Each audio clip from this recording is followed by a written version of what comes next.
The Buddha once said that he who sits alone, lies down alone, walks laboriously alone, and masters himself alone should find happiness in living in the forest. Living alone can be frightening for many people these days. Often our society portrays a successful life, a happy life, a good life, as one surrounded by people and things. But there's a reason why almost all spiritual practices, almost all spiritual paths, praise and promote solitude over being alone. And that's why almost all religious leaders had to distance themselves from the troubles and problems of this society and go to these quiet places to find liberation and find what they were looking for. The same thing happened with the Supreme Buddha. Before becoming a Buddha, he was a prince, he lived in a palace, he indulged in sensual pleasures, and then he understood that he was indulging in them. Sensual pleasure doesn't help me find what I'm looking for, so he left the palace and went from one forest to another meditating, seeking this peace, this ultimate peace, okay? So being alone can be a blessing. It's a blessing when it turns into a blessing, okay? But being alone can also be a curse for many people. That's why most people are scared most of the time. They're afraid of being alone. Okay, most of the time people come to me and say, I'm alone, I'm living alone, but I'm feeling very lonely. A lot of negative thoughts are coming to my mind. What should I do? This is what happens when you turn this loneliness into a curse. Believe me, it all depends on how you think and how you use this time. Let me tell you a story. Prince Dara Buddha left the palace and he went into a forest. Though he went to a forest, there were 5 monks who were in the forest. In were waiting for him to come. There were 5 monks who were helping Prince Siddhartha Buddha in meditation before his awakening. And then these 5 monks got the idea that the only way to attain liberation is to torture him and do this hard meditation and rigorous meditation and extreme meditation.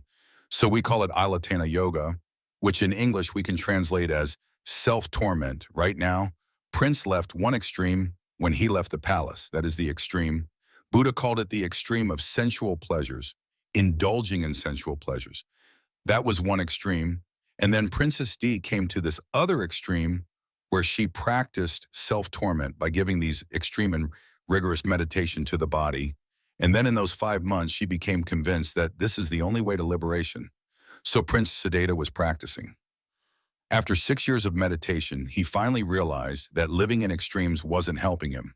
So he found a middle path, balancing both his material and spiritual lives and living a spiritual life. So after making that decision, he decided to eat some food for his body. After a long time, when he finally got some food for his body, he grabbed his bowl and begged for some food and ate it. All 5 monks had high hopes for Prince Di, and then they witnessed this incident and were disappointed. They said, "Oh, what a disappointment. We trusted him, we had high hopes for him, but look what's happened. He's eating food. Maybe soon he'll go back to his palace and live a normal life again." So the best decision was to let him go. So what? All these 5 months are left, Prince D, and then he's gone.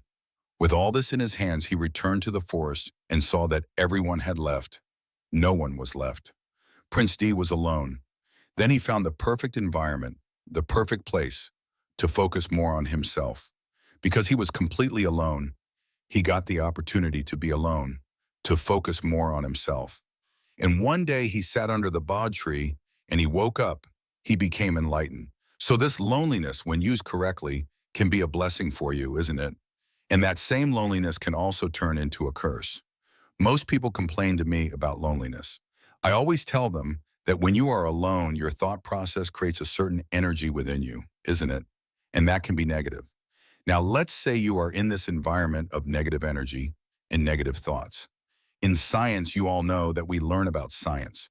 According to science, energy cannot be created or destroyed. Right now, you have your energy inside you. But right now, it is negative. You cannot destroy this negative energy. Well, what we are trying in this whole life is to destroy this negative energy. Well, we cannot do that. We can only transform this negative energy. They transform this negative energy into something positive. Well, so how can we transform this loneliness, this energy into something positive? One of the biggest reasons people feel lonely is that they don't have a purpose in their life. If they have a purpose and an objective that they should work towards, if they have a system that they should work towards, then they don't feel as lonely because they have something to do. They have something to do. They have something to connect with. Okay, so it can be either people can have either material goals or spiritual goals, but everyone should have these spiritual goals within themselves, no matter what. What kind of life are they coming from? Because eventually there will come a time when we will come to this lonely place.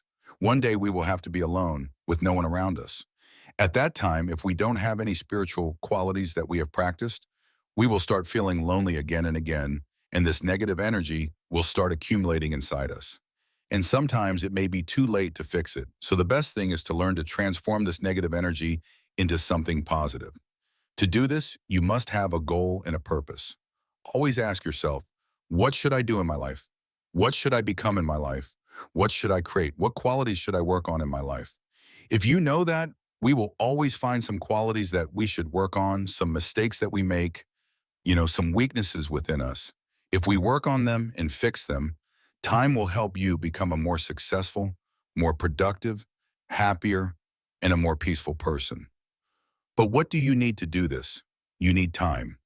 You need yourself, but you need time to focus. And the best thing that gives you time to focus on yourself is when you are completely alone. And that is why I always say that people should have some time in the day just for themselves. Maybe you can call it me time, okay? That is a good thing. It is important to take out me time for yourself in the day, okay? So I would say that as a practical thing, apply it in your life. That is, take out at least 15 minutes. That is fine, no matter how much time you spend. But if it is for you, then it is helpful. Spend at least 15 minutes sitting alone, being alone, being alone, not with anyone. Don't concentrate on your movies or anything else on your Netflix account, on your mobile phone. Just be alone and then learn to be with your thoughts. Only then we will be able to focus more within ourselves. So I hope you have got some idea to change this loneliness into solitude. So adopt this small practice in your life and enjoy the solitude in your life.